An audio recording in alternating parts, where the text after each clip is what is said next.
Bonjour à tous, écoutez, très heureux de vous retrouver de nouveau cette semaine. On va essayer de réfléchir sur un sujet qui nous touche puisque on est à l'approche de Pessah et Pessah est essentiellement l'histoire de la sortie d'Égypte et donc de la croyance en un Dieu unique qui nous a sortis d'Égypte.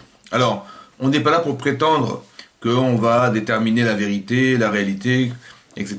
de l'existence d'Hachem, parce que bon, on est croyant, on n'est pas croyant, mais on va essayer, on n'a pas la prétention de le prouver, on va dire, mais on a quand même envie de réfléchir, et ça fait pas de mal à personne de réfléchir, et de voir que dans le monde, en fait, existent des éléments euh, qui existent. C'est-à-dire que vous avez la végétation, vous avez énormément de paramètres qui font que la vie est la vie sur la Terre, de l'oxygène, de la chaleur, le soleil, la rotation de la Lune qui permet aux marées de pouvoir ne pas envahir la Terre, la distance du soleil, la chaleur, le réchauffement et la lumière qui vient d'une seule étoile parmi des dizaines de milliards d'étoiles qui nous éclairent en permanence, la rotation de la Terre, cette masse énorme, les mers, les océans, etc. Donc la nature en soi, comment dire, la végétation, les animaux, tout ça, on ne sait pas d'où c'est sorti. Voilà, c'est comme ça, c'est merveilleux de voir des oiseaux qui volent,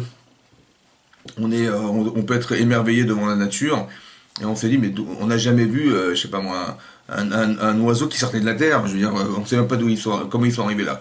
Les éléments existent en soi, c'est déjà extrêmement étonnant. À part ça, que les éléments ont une réalité ensemble et que communément ensemble, que l'équilibre de la nature se fait avec les animaux présents et la nature présente, incroyable. Ça veut dire que vous pouvez pas planter, être capable de récolter du blé si vous n'avez pas planté la graine, si vous n'avez pas laissé pousser, si les éléments naturels qui sont présents déjà de façon extraordinaire font que les choses et les hommes existent. C'est quand même incroyable. Que les éléments existent déjà, on ne sait pas d'où ils sont venus, c'est extraordinaire. À part le fait que ce soit là, on voit qu'il y a un équilibre, un échange évident entre les éléments. C'est-à-dire qu'on a besoin, que la Terre a besoin d'oxygène, qu'elle a besoin d'eau, les éléments présents sur la Terre ont besoin d'oxygène, d'eau, de soleil, de chaleur, etc., etc. En fonction des endroits où ils vivent en fonction de leur nature, et ça c'est quand même des paramètres qui sont incroyables s'ils n'ont pas été réfléchis. Et à part ça, le top, c'est de comprendre que l'être humain qui est sur Terre, on ne sait pas d'où il est sorti aussi, parce qu'on n'a jamais vu des enfants qui sortaient de la Terre, ou qui descendaient du ciel, on n'a jamais vu. Pourtant ils sont là, on est sur la Terre, on ne sait pas comment on est arrivé là, mais on est là, et les éléments qui sont présents, eh ben, sont adaptés à la nature humaine. Ça veut dire que vous allez manger des protéines, des végétaux, des protéines, comment dire, des vitamines, tout ça, c'est la nature. Et c'est incroyable comme c'est adapté à l'être humain, comme par hasard. Ça veut dire qu'il y a des millions de hasards. Ça veut dire que les choses existent par hasard. Que la nature, elle se coordonne ensemble. Par hasard, il y a un équilibre naturel. Et qu'à part ça, l'être humain qui vit sur la Terre est exactement adapté à la nature, ou que la nature est exactement adaptée à lui, qu'il se nourrit avec, il se soigne avec. Incroyable, c'est comme ça, c'est par hasard. Mais non, c'est quand même. Et ce qui est extraordinaire, c'est que c'est extrêmement intelligent. Ça veut dire que la nature humaine telle qu'elle est constituée, je sais pas, vous avez des yeux, vous avez un cerveau extraordinaire, vous avez des pores dans la peau. C'est mais qui c'est qui a fait les trous? C'est-à-dire vous avez des pores dans la peau, s'il n'y avait pas de pores dans la peau, des trous dans la peau, on pourrait mourir à cause des toxines. Qui c'est qui a mesuré la vitesse du sang qui circule dans le corps et qui permet de coordonner l'oxygène qui nous passe dans le cerveau et qui nous passe dans tout le corps entier? Et si ça va trop vite, alors on a des malaises. Et si ça va pas trop vite, eh ben ça va. Les gens qui fument, ils ont des problèmes d'artère, c'est-à-dire qu'elles se contractent et le sang passe moins bien, des caillots de sang, etc. Mais qui c'est qui a calculé la vitesse? Qui c'est qui a calculé la taille des zérènes? Qui c'est qui a calculé, qui a fait les trous sur la peau? Qui c'est? À part ça, hein, à part ça, c'est incroyable parce que si c'est tellement performant, c'est tellement équilibré, c'est tellement millimétré, hein, c'est tellement millimétré, eh ben, c'est qu'il y a un penseur. Ça veut dire que on peut se permettre de réfléchir et de se dire, quand même, on a le droit de réfléchir et de se dire que si c'est intelligent, c'est qu'il y a un penseur. Parce que si par exemple, si je vous racontais un jour que, écoutez, on a fait exploser une imprimerie, hein, une imprimerie dans laquelle il y a des livres, pardon, il n'y a pas des livres, il y a du papier, il y a du carton, il y a de l'encre, il y a des lettres, il y a de la colle, il y a du fil, et qu'on a fait exploser tout ça, hein, et que de l'explosion, il est sorti derrière les gravats, on a retiré tous les gravats on a retrouvé un dictionnaire, il y a marqué Larousse. Ça va. Vous allez me dire, monsieur le rabbin, vous êtes un menteur, hein, c'est pas possible. D'une explosion, on ne peut pas faire un Larousse. D'accord? Parce qu'un Larousse, bon, ben, il y a quand même le logo, il y a quand même marqué Larousse, vous ouvrez les pages, il y a les noms, il y a les mots et la définition. Par des jets d'encre, c'est impossible. Impossible de faire ça. Bon, ça, c'est pas possible. Mais que d'un Bing Bang, c'est-à-dire des gaz qui se sont rencontrés, ont explosé, et on a fait l'univers, et tout ce que ça compose dedans, ça, c'est normal, ça. Ça va? Vous avez compris que pourquoi c'est pas normal? Parce que quelque part, si par exemple vous prenez vous prenez un petit flacon d'encre et vous le jetez en l'air sur une feuille vierge et que ça éclate dessus, et vous avez la première page du livre de Victor Hugo. Vous dites, c'est pas possible. Comment d'un jet d'encre on arrive à écrire aussi bien et aussi intelligemment? Vous avez compris que c'est impossible. Pourquoi c'est pas possible? Parce que d'écrire c'est intelligent et le jet d'encre c'est inintelligible. Vous jetez un truc, il n'y a, rien, y a rien qui peut produire de l'intelligence dans un jet d'encre. Par contre, si c'est écrit sur la feuille et que c'est intelligence qui est marquée, c'est que forcément, ça a été pensé. D'accord? Donc si vous voulez que la nature c'est un jet d'encre et que c'est intelligent, c'est forcément pensé. Qui c'est qui a pensé? Par exemple, on a discuté récemment, il y a eu la COP 21, vous savez, les grands scientifiques ont alarmé le monde en disant, vous savez, le climat augmente dans sa chaleur, il y a un effet de serre qui est malheureusement organisé par la pollution qu'on crée autour de nous, ça fait un gros nuage autour de la Terre qui a détruit la couche d'ozone et la chaleur est en train de rentrer et enfermer dans l'espace dans lequel il est confiné, et ça réchauffe la Terre. Et bon, ça crée des catastrophes, les pôles les fondent, ça augmente les océans. Dans 20 ans, on nous dit Miami va être inondé, les poissons meurent, la faune intérieure, elle se détruit. Ok. Pour combien de degrés? 2 degrés. 2 degrés près, c'est catastrophique. Bon.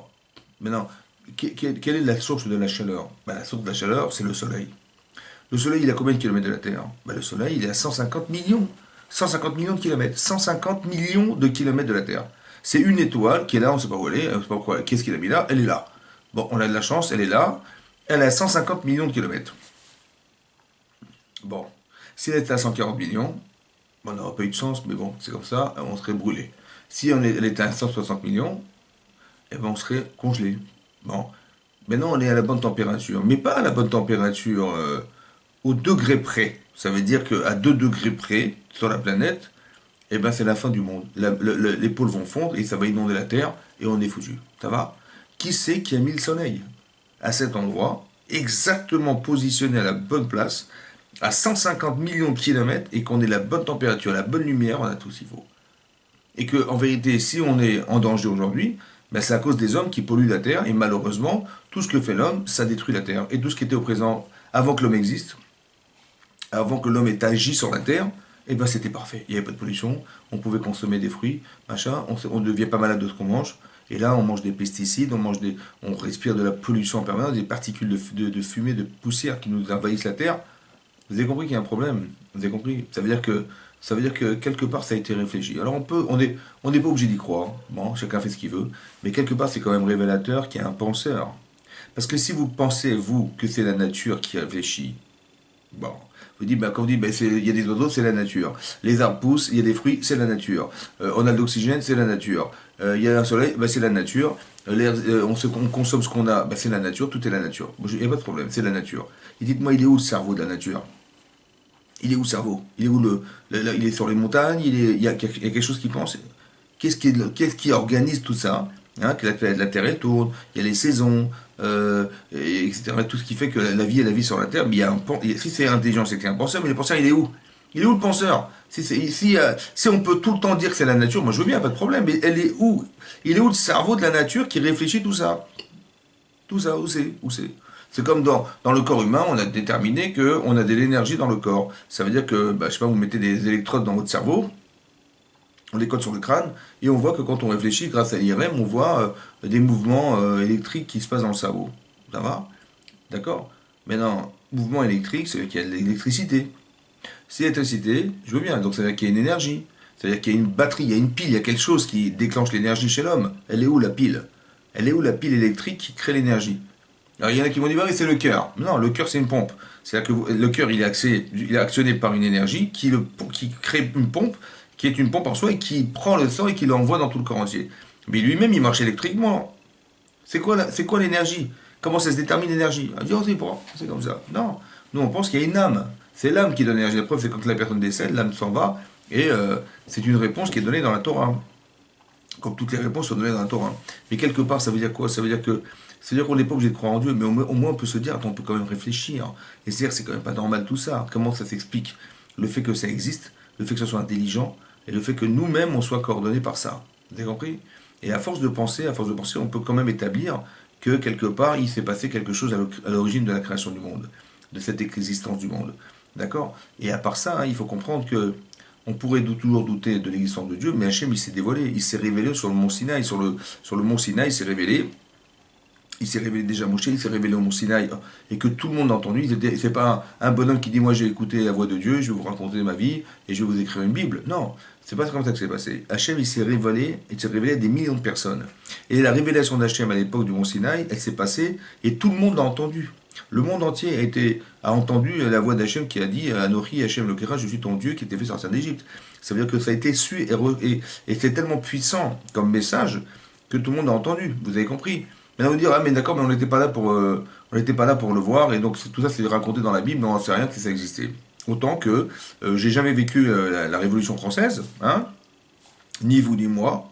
Et en 1789, on sait que la France était gouvernée par une royauté.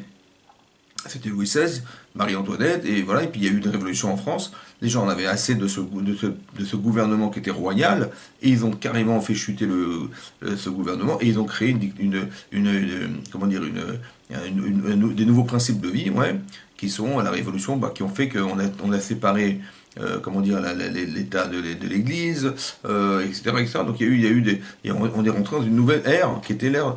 Mais non, personne n'était là, c'est juste marqué dans les livres. Hein. Personne n'était présent, donc c'était marqué dans les livres. Donc si déjà je peux croire en la Révolution française, je vois pourquoi je ne pourrais pas à ce qui est marqué dans la Torah. Surtout qu'elle a été donnée à 3 millions de personnes. Donc c'est pour ça que je vous explique que c'est un début de réflexion pour vous dire que, bon, ça peut quand même être une interrogation. Ceux qui ne croient pas en Dieu, bah, je peux le concevoir, j'ai pas de problème. Seulement, il ne faut pas renier le fait qu'il y a des facteurs qui sont quand même révélateurs quand on gratte un petit peu de tout ça. Et c'est difficile de croire qu'il n'y a pas un bon Dieu derrière. Maintenant, la première religion qui a été révélée au monde, c'est la religion juive et qu'après tout a découlé de la religion juive, tout a été copié de la religion juive. Alors, ceux qui sont juifs comme moi, ben, ils ont cette chance de l'être, au Hachem, c'est un bonheur. Et ben, j'espère qu'on pourra en profiter pour appeler ça y réfléchir et se dire que pourquoi pas rentrer dans le judaïsme, pourquoi pas avoir le bonheur de savoir qu'on représente quelque chose de très important et très fort aux yeux d'Hachem, et qu'on accepte, puisqu'il s'est révélé au monde et qu'il nous a montré un jour dans l'histoire qu'il existait, et ben qu'il existe, et ça c'est une évidence qu'on ne peut pas renier malheureusement pour ceux qui n'y croiraient pas. Et j'espère que je vous encourage, Bezat Hachem, à y réfléchir. Voilà, on est des intellectuels, on réfléchit, et puis au fur et à mesure, on s'interroge, et on essaie de s'interroger et d'étudier les textes pour voir exactement ce que dit la Torah sur ce propos. Et puis Bezat Hachem, qu'on se retrouve toujours dans la joie, et que Pessah soit un jour de joie pour tout le monde, aussi de soulagement pour tous les gens qui sont malades, et qu'on puisse assister très prochainement à l'œuvre du Mashiach. Amen, Kenny Ratson.